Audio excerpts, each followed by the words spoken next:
E hoje o Senhor falará conosco por meio da sua palavra escrita, registrada, graciosamente preservada e disponível ao nosso acesso, no segundo livro de Crônicas, as Crônicas dos Reis de Israel, segundo livro das Crônicas dos Reis de Israel, capítulo 20, dos versos 1 ao 23º.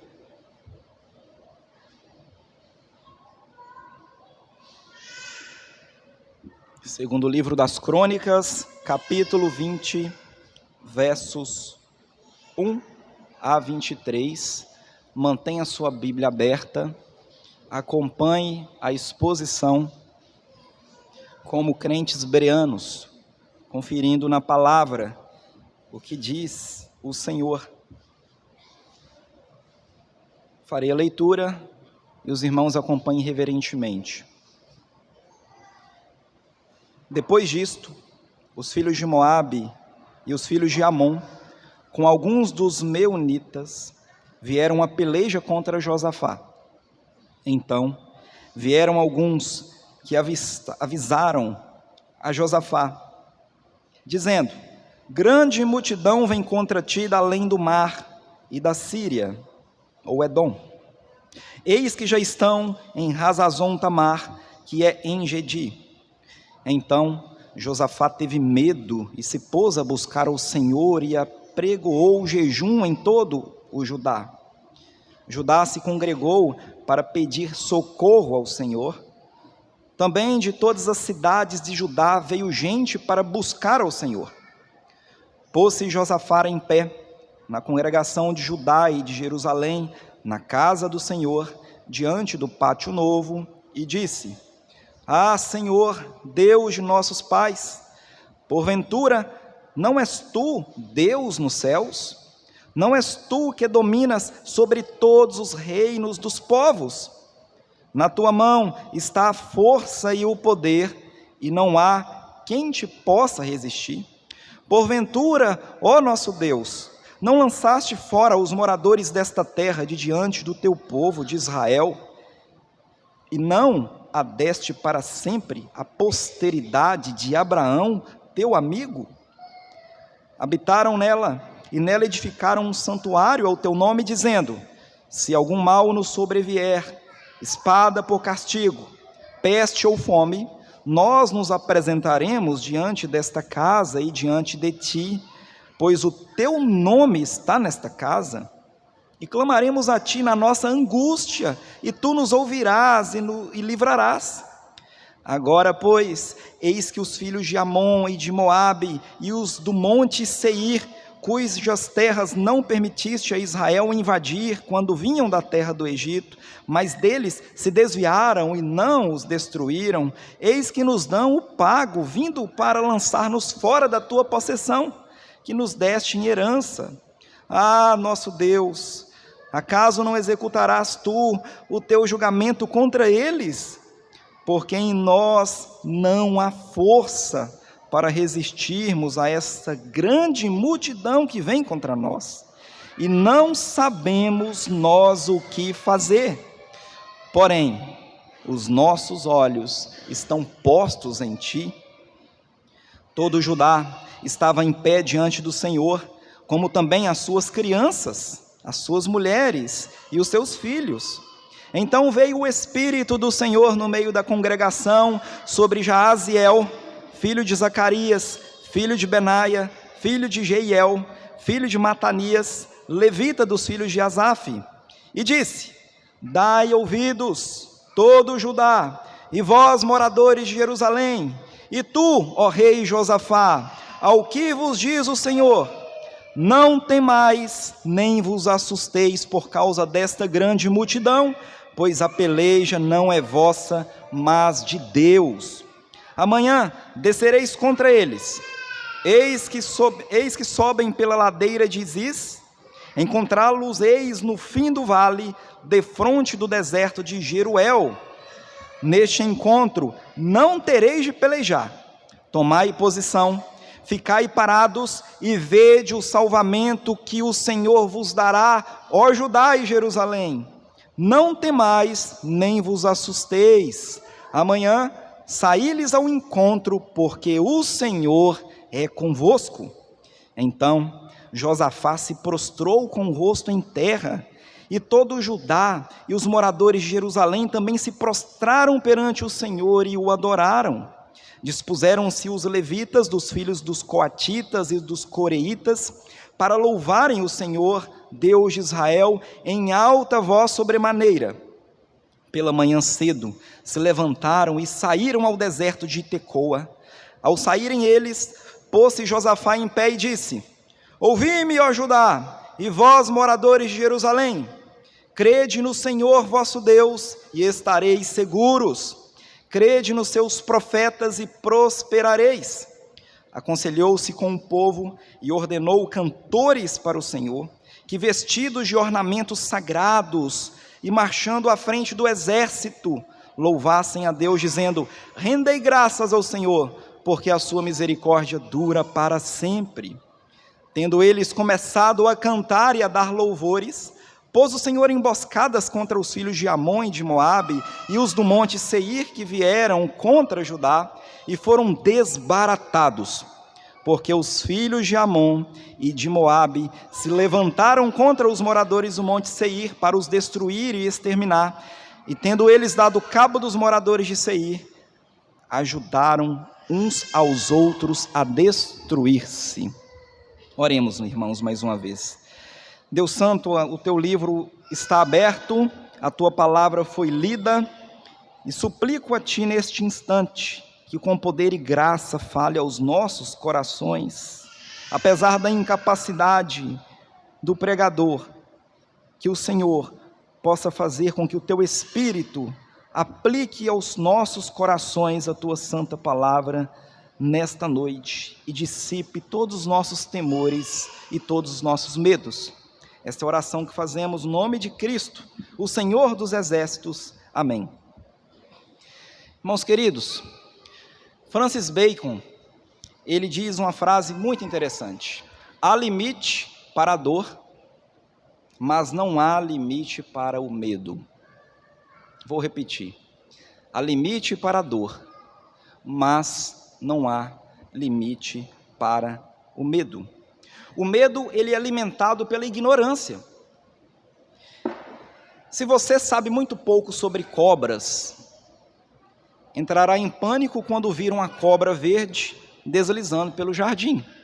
Mas se você é um biólogo, especialista em anfíbios, você vai ficar encantado com aquela criaturinha fofa. De fato, gradualmente, o medo se tornou o ruído de fundo da vida cotidiana, muito em função do estilo de vida moderno, sempre ocupado, nunca há tempo suficiente, correndo para cumprir prazos, sono irregular, trabalhando até tarde, intolerante a interrupções, colocando projetos acima de pessoas. Esse estilo de vida moderno nos leva a ações infinitas que nos levam a medos e ansiedades e temores sem fim. Entretanto, a raiz do medo não é esta. O motivo primário sempre é o deficiente relacionamento com o nosso Criador. Estamos sem tempo para Deus. Eliminamos Deus do nosso cotidiano. Somos ignorantes das suas promessas. E eu lhe pergunto nessa noite: como você lida com os medos e desafios da sua vida? Como que você lida com o medo e os desafios da sua vida? No texto que nós lemos, acompanhem comigo verso a verso, faremos agora a explicação deste texto. Depois disto, versículos 1 e 2, corra os olhos nos versículos 1 e 2, e você vai verificar aqui o problema, a narrativa do problema nesse contexto. Depois disto, depois de quê? Depois que Josafá tinha voltado da luta que ele havia feito junto com Acabe, rei de Israel, obtido vitória, embora ele não pudesse se aliar com o rei ímpio, que era o rei de Israel. E depois que ele voltou desta guerra, depois que ele fez algumas reformas, instituindo juízes, que você pode acompanhar no capítulo 19, e organizou a vida civil e a vida religiosa do povo em melhores condições, quando ele poderia esperar muita paz e prosperidade, aconteceu essa surpresa, esse ataque surpresa. E quem é Josafá? Josafá é o tetraneto de Davi. Davi e Salomão, Roboão, Abias, Asa, Josafá.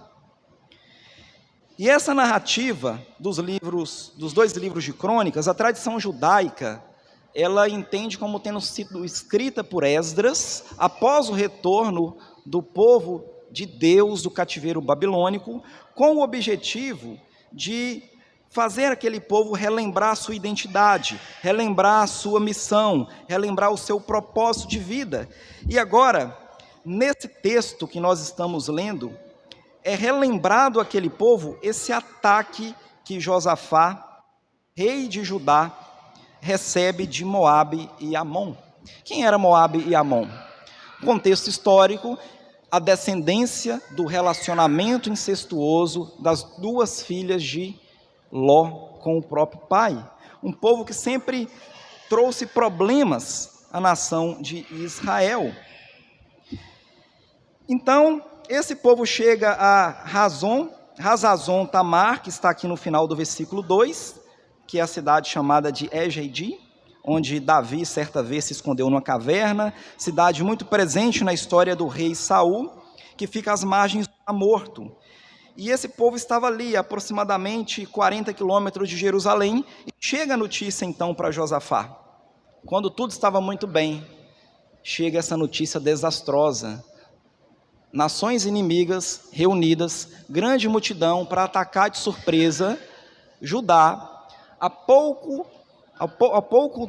pouca distância, daqui a Timóteo mais ou menos de distância, eles estavam chegando, e o rei Josafá não sabia o que fazer. Então no versículos 3 e 4, você pode acompanhar, você vai ver aí a reação de Josafá. Qual foi a reação de Josafá? Josafá teve medo. Ele ficou medroso, e com toda razão. Mas note que interessante, o medo que Josafá teve o levou a ter uma reação adequada. E qual foi essa reação adequada que ele teve? O medo levou o rei a congregar o povo para buscar socorro no Senhor. O medo levou o rei a congregar o povo para buscar socorro no Senhor. É natural, meus irmãos, que quando a situação não está sob controle, o medo se instala. O medo se instala quando nós não mais dominamos as situações ao nosso redor. E o que devemos fazer neste momento? Mais uma vez eu lhe pergunto, como você lida com os medos e os desafios da sua vida? Note como o rei Josafá reagiu a uma situação de medo. Tendo congregado todas as cidades, veio gente para buscar o Senhor, então Josafá se coloca de pé, você pode ver aí agora dos versículos 5 a 13, a oração de Josafá. Ele coloca-se de pé na congregação, no pátio novo. Interessante, né? Pátio novo mostra que Josafá estava a fazer algumas reformas, e muito provavelmente esse pátio novo era uma reforma feita pelo rei Josafá ali do templo, ou talvez mesmo até uma nova área que ele criou para o julgamento, a efetivação desse sistema judicial que ele instalou, de instâncias recursais para julgar as demandas do povo. E note um outro detalhe muito interessante, corra os seus olhos lá para o versículo 13, que estava congregado crianças, mulheres e filhos. E no original, permite a tradução aqui de filhos para bebês pequenos. Então essa nota que eu faço de passagem é para mostrar que, diferentemente do que muitas igrejas modernas fazem, que separam as crianças do culto, no meio do povo de Deus jamais existiu cultinho, jamais existiu culto infantil. O povo sempre juntos, crianças, mulheres, bebês serviam ao Senhor. Bem, feita esta nota, é importante que a gente entenda que no versículo 7, no meio desta oração, Josafá recorreu a uma amizade estabelecida do Senhor com Abraão. Lembram que Abraão, ele foi chamado amigo de Deus? E nós cantamos um cântico muito bonito que não existe nada melhor do que sermos amigos de Deus. Ora, que falta faz um amigo nos momentos de medo, não é?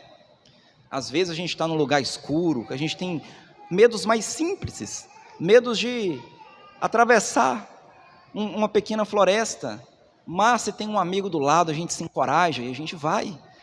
Talvez nem amigo precisa ser, talvez um simples animal conosco, um cachorrinho ali, já dá coragem para a gente ir, é impressionante. Mas aqui nós estamos falando de uma amizade da qual a gente despreza. Nós temos o melhor amigo e muitas vezes o nosso relacionamento com este amigo, ele é deficiente. Nós não conversamos com este amigo, nós não nos lançamos em conhecer mais este amigo, e aí por causa disso, o medo se instala, a ansiedade vem, porque nós vivemos, irmãos, num mundo perigoso. Ao nosso derredor, o inimigo está como o leão que ruge para destruir. Quem em sã consciência vai atravessar por isso sem um bom amigo do lado? Não é à toa que muitas vezes a ansiedade nos assalta por falta de fé. Óbvio que existem questões fisiológicas, sim, mas existe muito falta de fé que nos lança a ansiedade. E neste momento, quando Josafá teve este medo, ele relembrou que o Senhor havia feito uma aliança de amizade com Abraão e que eles eram povo de Abraão, eles eram descendentes de Abraão, eles estavam chamando o amigo verdadeiro deles. Note um outro detalhe interessante no versículo 9, aqui, depois de ter invocado a amizade de Deus com Abraão, ele invoca a oração que Salomão fez por ocasião da dedicação do templo, e nessa oração havia uma promessa. Confira, por favor, se você puder, volte lá no capítulo 6, 2 Crônicas, capítulo 6, versos 34 e 35. 2 Crônicas, capítulo 6,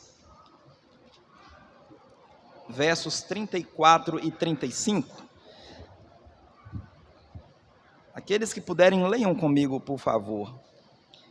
Quando o teu povo sair à guerra contra o seu inimigo, pelo caminho por que os enviares, e orarem a ti, voltados para esta cidade que tu escolheste, e para a casa que edifiquei ao teu nome, ouve tu dos céus a sua oração e a sua súplica, e faz-lhes justiça.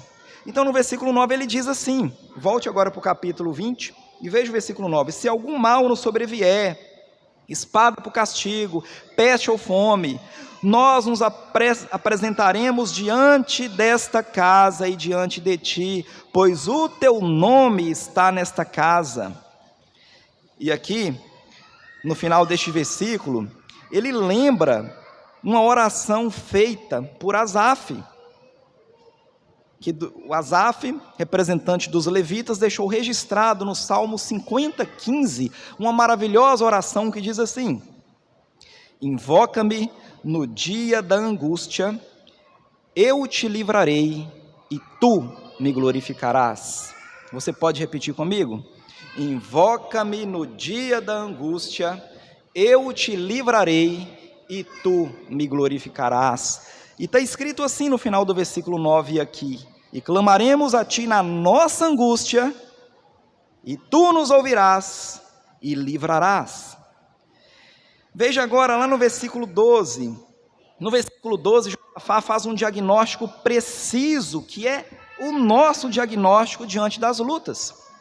Olha o que ele reconhece, veja aqui, porque em nós não há Força? Nós não temos força para resistir o inimigo. Se for depender da nossa força, já era.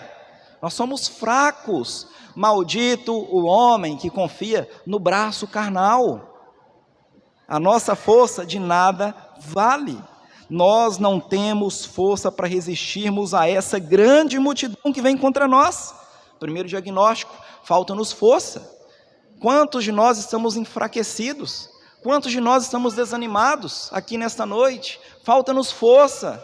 Quantos de nós estamos com medo do que vai nos acontecer amanhã, no trabalho, nos nossos desafios diários? Falta-nos força. Mas ele faz um segundo diagnóstico, humildemente reconhecendo a sua incapacidade, a sua pequenez diante desse grande desafio. O segundo diagnóstico, que falta sabedoria. Ele disse: e não sabemos nós o que fazer. Não sabemos nós o que fazer. Entretanto, ele termina este versículo com uma afirmação maravilhosa, que deve ser a afirmação de todo crente que está aqui nessa noite, que deve ser a afirmação de todos aqueles que amam o Senhor. Ele disse o seguinte: porém, os nossos olhos estão postos em Ti. Isso é bastante, isso é suficiente, isso é o mais fundamental da nossa vida, quando, segundo o autor de Hebreus, registrou no capítulo 12, versículo 2, quando a gente caminha olhando firmemente para o autor e consumador da fé. De onde me virá o socorro? Eleva os olhos para os montes, de onde me virá o socorro? O meu socorro vem do Senhor, que é o Criador dos céus e da terra. Dele vem a força, dele vem a sabedoria. Certa vez, recentemente, conversando com a Ingrid, nós estávamos compartilhando alguns temores de educar os filhos, porque nós somos incapazes, a gente comete erros, não fazemos como deveria fazer, não temos condições de cumprir o cronograma, o conteúdo, a rotina. E aí eu virei para a Ingrid e falei assim: olha, meu bem, o que é o mais importante que nós podemos deixar para os nossos filhos é eles perceberem para onde nós estamos olhando. Isso basta, isso é suficiente. Se os nossos filhos puderem levar para a vida a convicção e a certeza de que papai e mamãe sempre olhavam para Cristo, isso é suficiente. Esse olhar de fé, esse olhar de esperança, esse olhar de anseio e desejo de aguardar o amado das nossas almas, esperar no Senhor em silêncio, pacientemente, aguardar o grande livramento que Ele fará, a obra que Ele há de fazer nas nossas vidas e que Ele já está fazendo. Esperar no Senhor com grande convicção. Os nossos olhos estão postos em Ti. Então Josafá, tendo feito esta oração, terminando fazendo esse diagnóstico real, nos versículos 14 a 19, nós então temos a resposta do Senhor. Então até agora nós vimos o problema, nós vimos a reação de Josafá, nós vimos a oração que ele fez, e agora nós vamos verificar aqui diante do texto do Senhor, a resposta que ele enviou através do profeta Jaaziel. Veja no versículo 16. No versículo 16, está escrito assim: amanhã descereis contra eles, eis que sobem pela ladeira de Ziz, encontrá-lo-eis no fim do vale, defronte do deserto de Jeruel. Irmãos, é maravilhoso, é confortante sabermos que o nosso Senhor, Ele rastreia os nossos inimigos, Ele sabe precisamente onde os nossos inimigos estão, Ele controla os movimentos dos nossos inimigos. Se não está no nosso controle, se nós não temos força nem capacidade, o Senhor tudo controla, o Senhor tudo pode, e Ele sabe onde os nossos inimigos se encontram. O profeta disse precisamente onde eles estavam, na ladeira de Ziz, que fica ali perto mesmo de En-Gedi, um desfiladeiro. E veja outro detalhe interessante no versículo 17. No versículo 17 o profeta disse: neste encontro, veja, o povo de Deus, confiado no Senhor, ele precisaria fazer uma coisa: se levantar e se encontrar com seu inimigo. De fato, sair, levantar, tomar posição diante do inimigo, se vestir da coragem, se vestir daquela coragem que não é nossa, daquela coragem que não significa ausência de medo, mas aquela firme convicção de que o Senhor está conosco e nele nós teremos vitória. Fato é que os medos tendem a perder o poder quando as pessoas os enfrentam. Vou repetir: os medos tendem a perder poder quando as pessoas os enfrentam. A melhor posição diante do medo não é de defesa, mas é de ataque, é de olhar, é de encarar, mas convicto de que não é a sua força nem a sua sabedoria, mas é a sabedoria do Senhor. Mas veja que interessante, eles deveriam de fato se levantar, tomar posição diante do inimigo, mas eles iriam ficar parados. Essa peleja não era deles, eles ficariam parados e veriam o salvamento que o Senhor daria. Ficar parado, uma luta diferente. E aqui eu me recordo daquele cântico que a gente algumas vezes entoa, Deus falando para nós, é meu, somente meu, todo o trabalho, e o teu trabalho é confiar em mim. O teu trabalho é confiar em mim. E o profeta prossegue dizendo, no final do versículo 17, você pode acompanhar: não temais, nem vos assusteis. Aqui, nós recordamos de Josué, capítulo 1, versículo 9, não te mandei eu? Ser forte e corajoso, não temas, nem te espantes, porque o Senhor teu Deus é contigo por onde quer que andares. E uma pergunta, qual é de longe a ordem mais frequente de Deus? Você sabe? Na Bíblia, qual é de longe a ordem mais frequente de Deus? Seria não matarás? Seria não adulterarás? A resposta certa é não temas. Esta é a ordem mais frequente de Deus para o seu povo, com mais de 300 ocorrências. Deus está atento aos nossos medos, Deus sabe dos nossos temores. Não temas, não vos assusteis, amanhã saí-lhes ao encontro, porque o Senhor é convosco. E agora, nos versos 20 a 23, a última porção do texto, a gente vai entender que a vitória, pelo propósito principal da existência do homem, a vitória se dá por meio deste propósito, por meio de glorificar a Deus e alegrar-se nele. É aí que nós encontramos a vitória, quando nós nos conectamos com o porquê da nossa existência, quando nós entendemos a nossa identidade no Senhor, e quando nós compreendemos que na vida nós temos uma missão que é glorificar a Deus, e um dever que é alegrar-se nele, independentemente das circunstâncias. Quando nós entendemos isso, a vitória chega. A vitória sobre nós mesmos, a vitória sobre a incredulidade do nosso coração. Vejam o que aconteceu aqui, no versículo número 20, dê uma olhada no versículo número 20. Pela manhã cedo, se levantaram e saíram ao deserto de Tecoa. Ao saírem eles, pôs-se Josafá em pé e disse: ouvi-me, ó Judá, e vós, moradores de Jerusalém, crede no Senhor vosso Deus, e estareis seguros. Crede nos seus profetas e prosperareis. Uma vitória que vem pela fé, pela crença na inerrante, autoritativa palavra de Deus. Eles saíram ao deserto de Tecoa, que ficava a 16 quilômetros de Jerusalém. O inimigo já estava mais próximo, o inimigo já estava ali mais ou menos perto ali da saída de Ipatinga. Estava já pertinho, o inimigo chegando.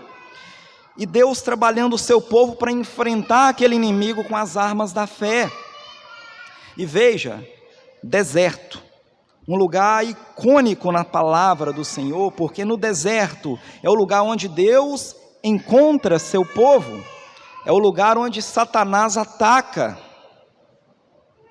é o lugar onde as lealdades aos reinos são reveladas. O deserto é este lugar. Mas diante dessa situação, o povo de Deus está com medo? Os servos do Senhor estão com medo? Qual é a solução? Creiam no Senhor e estarão seguros. A palavra do Senhor é escudo.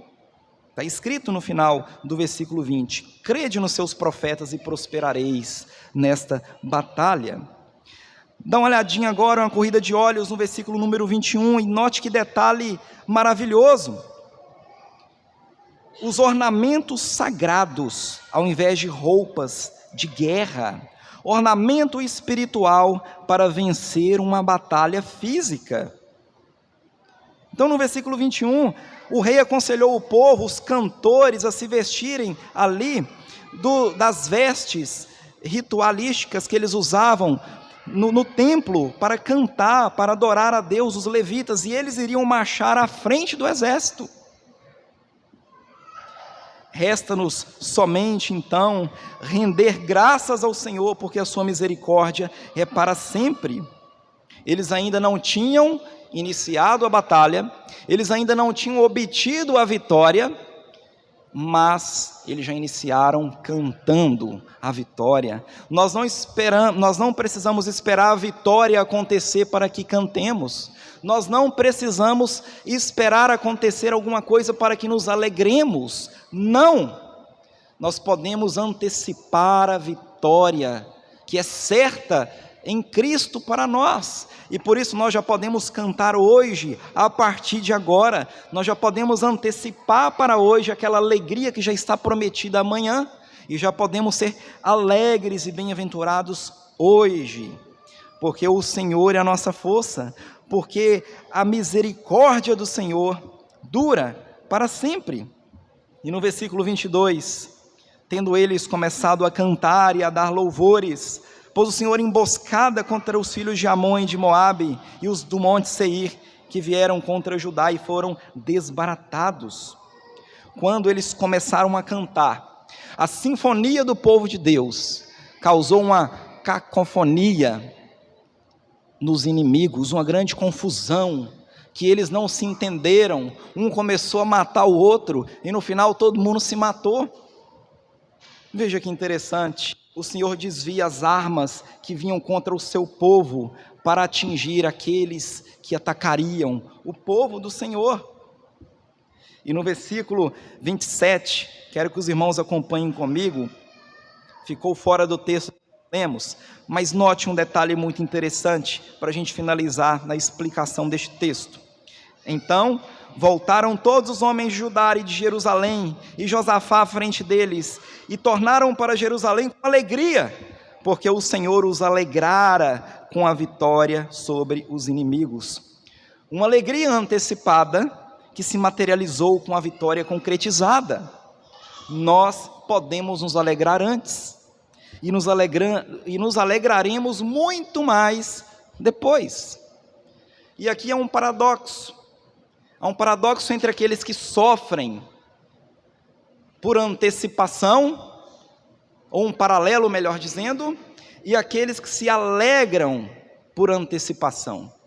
Aqueles que sofrem por antecipação, muitas vezes, por sofrerem antes de ser necessário, eles acabam sofrendo muito mais do que é necessário.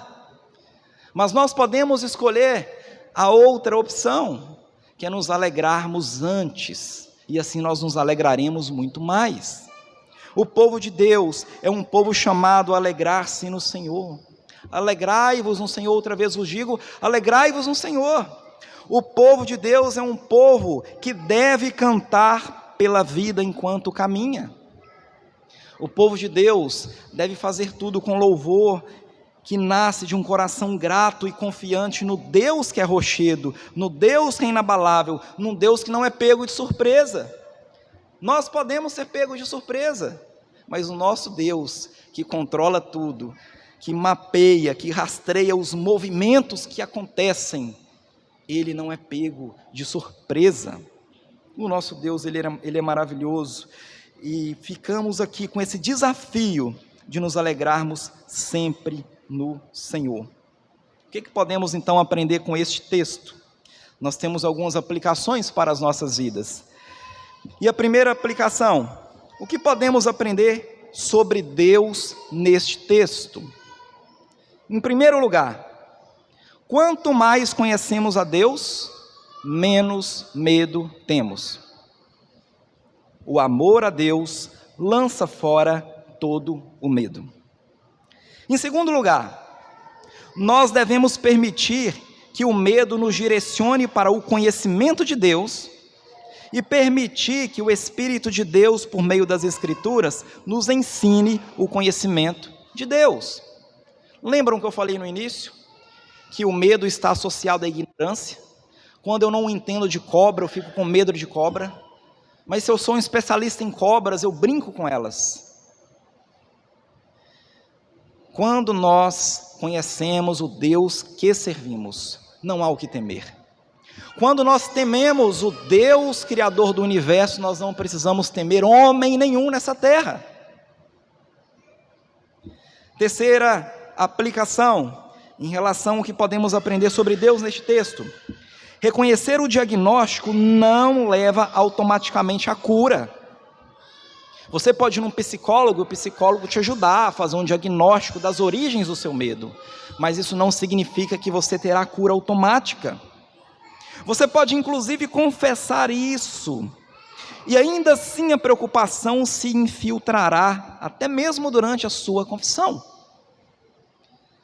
Na verdade, a cura não é simplesmente saber qual é o problema. Anote isso aqui, meus irmãos, no seu coração. A cura é conhecer aquele a quem somos chamados a confiar.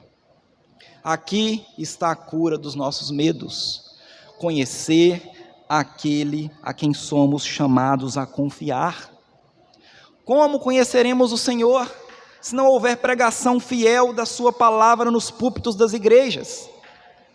Como conheceremos o Senhor se não nos dedicarmos diariamente tempo aos pés da cruz? Como conheceremos o Senhor se nós menosprezarmos, se nós não levarmos a sério a vida devocional? Como poderemos chamar o Senhor de amigo se nós não nos relacionarmos com Ele? Como? Cuidado, meus irmãos, para que a celeridade desse tempo moderno não te afaste do Senhor. Cuidado para você não tirar o melhor amigo que você tem da sua rotina. E quando este amigo se afasta, o que entra é treva, medo, ansiedade, depressão, insegurança. Mas agora, o que nós podemos aprender sobre o homem nesse texto? Em primeiro lugar, em algum lugar totalmente inesperado, pode surgir uma grave dificuldade sem motivo aparente. Essa é uma realidade das nossas vidas. Amanhã nós podemos nos deparar com algo muito desagradável nas nossas vidas. Qualquer momento. E isso nos traz medo. Eu fui jogar um futebol ontem, e no carro eu estava com o Estevão. Eu falei assim: meu filho, dentro dessa bolsa aqui, ó, está o documento de identidade do papai, o cartão do plano de saúde. Se o papai se machucar, vocês vão falar assim: leve o papai para esse lugar aqui, aqui está o documento. Porque quando eu me dirigia para uma atividade esportiva, há um risco inerente de machucar, há um risco inerente de ficar paraplégico, há um risco de morrer. Mas os nossos medos não podem nos paralisar. Os nossos medos, eles não podem nos paralisar, senão nós não faremos nada nessa vida. Em algum lugar totalmente inesperado, pode surgir uma grave dificuldade. Seu filho pode pegar uma bicicleta e sair para a rua, ele pode morrer atropelado. Mas por causa disso, você não deve trancar o seu filho em casa. Confie no Senhor. Saiba que Ele cuida. E obviamente naquilo que estiver sobre as suas mãos, de ser prudente, de ser responsável, nós o seremos. Mas acima disso tudo, fé no Senhor. Segundo lugar, o que nós aprendemos sobre o homem neste texto? O medo se manifesta de diversas formas. Se precisamos de conforto, teremos medo da dor física.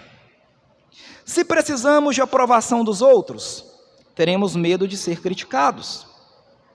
Se precisamos de amor, teremos medo da rejeição. Se precisamos ser admirados pela nossa beleza, teremos medo de engordar. Tudo o que você precisa está a um braço de distância daquilo que você teme. Tudo que você precisa está a um braço de distância daquilo que você teme. No dia que você aprender a pegar esses medos que você tem e lançar sobre a cruz, você vai ter uma vida plena, você vai ter uma vida abundante, você vai começar a rir dos seus medos, você vai começar inclusive a se divertir dos seus medos e achar graça de si mesmo, ao invés de viver neurótico pela vida. Terceiro lugar, o medo fala. O medo fala. Escute o que o medo fala.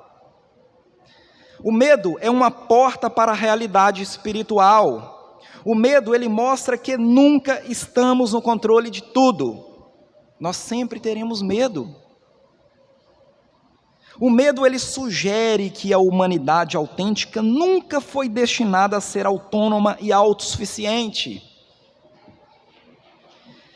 Os seres humanos são carentes por causa do modo como fomos projetados. Nós somos projetados para depender de alguém. Nós somos projetados para andar com um amigo. O medo clama por uma pessoa maior que nós. Então, não tenha medo do medo. Todas as vezes que você sentir medo, é Cristo te chamando para confiar nele. É Cristo te chamando para caminhar com Ele. Por fim, em quarto lugar, o que nós podemos aprender sobre o homem neste texto? Nós devemos estar unidos nas nossas atitudes e ações. Lembram o que Josafá fez quando ele esteve com medo? Ele congregou todo mundo, ele juntou todo mundo. Nós devemos compartilhar os nossos medos, os nossos temores. Nós precisamos pedir orações, nós precisamos chegar e falar, abrir o coração, porque juntos nós resistimos, com o Senhor nos abençoando. O povo de Deus foi feito para andar juntos, não para levar uma vida isolada, independente, em busca dos seus próprios interesses. No final você vai ter medo, porque você vai terminar sozinho. Você não vai ter amigo, você vai ter um monte de colegas que é diferente de amigo. Para concluir, eu repito a pergunta: como lidar com os medos e desafios da vida? Rapidamente, em primeiro lugar, reconhecendo nossos medos. Em segundo lugar, voltando-nos para Deus em oração. Em terceiro lugar, buscando sabedoria e orientação. Em quarto lugar, louvando a Deus em antecipação. E aqui eu destaco, aqui eu sublinho, louvando a Deus em antecipação. Interessante que os ímpios já descobriram que quem canta os seus males espanta. Mas o povo de Deus, que tem essa verdade inerente na sua concepção, canta muito menos do que deveria cantar. Irmãos, nós precisamos cantar mais, nós precisamos nos alegrar mais. As nossas casas têm que ser mais vibrantes. Nós não podemos viver uma vida medíocre, porque nós temos o Criador do universo como nosso amigo, e Ele está na nossa casa. Nós precisamos cantar a todo tempo com este amigo que conosco está. Precisamos cantar mais, em todos os momentos. Nos momentos de dores, que normalmente nós cantamos mais bonito ainda, quando estamos com dores. E nos momentos de alegria, cantar sempre. E em quinto lugar, confiando em Deus para a vitória. É assim que nós vamos lidar com os medos e os desafios da nossa vida. Eu não posso terminar este sermão sem falar do nosso verdadeiro amigo, do nosso bom amigo, e mostrar que esse texto aponta para ele, e mostrar que o profeta Jaziel fez o papel de Cristo aqui, quando Cristo, no Novo Testamento, veio converter o nosso medo em alegria. Por favor, abra comigo no Evangelho de João, capítulo 20, e vamos ler juntos uma pequena porção da palavra do Senhor.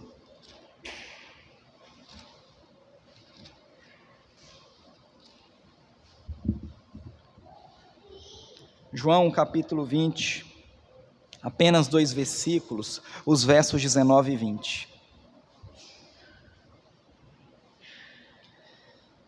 Leiamos. Ao cair da tarde daquele dia, o primeiro da semana, trancadas as portas da casa onde estavam os discípulos com medo dos judeus, veio Jesus, pôs-se no meio e disse-lhes: paz seja convosco. E dizendo isto, lhes mostrou as mãos e o lado. Alegraram-se, portanto, os discípulos ao verem o Senhor. 2 Crônicas, capítulo 20. João, capítulo 20. Jaziel, Cristo, medo, alegria. O Senhor, Ele transforma os nossos medos em alegria. O Senhor, Ele transforma as nossas angústias em satisfação. O Senhor transforma os nossos prantos em cântico. Porque na cruz, Ele transformou morte em vida. Se Ele fez o maior, Ele não faria o menor? Se Ele transformou morte em vida, Ele não transformaria as nossas angústias em alegria ainda hoje? Nós não precisamos esperar o amanhã, nós já podemos cantar hoje. Coisas ruins, meus irmãos, certamente podem e vão acontecer, mas há um final de ressurreição. Portanto, a sua tarefa não é se transformar num otimista superficial e radiante, não. A sua tarefa não é se transformar, como dizem por aí, num bobo alegre, não. A sua tarefa é crescer para ser um otimista pela fé. O reino está avançando, o reinado de Deus está se espalhando cada dia mais. A cada dia se aproxima a volta do nosso Senhor. Haverá justiça. E quando pertencemos a Cristo, o fim será com alegria. Amém. Nós vamos orar agora silenciosamente, pedindo ao Senhor: Senhor, transforme os meus medos em alegria. Senhor, tire os meus temores e encha-me do canto. Me ajude a andar pela vida cantando sempre ao Senhor. E depois de alguns instantes, nós cantaremos um cântico de resposta a este sermão.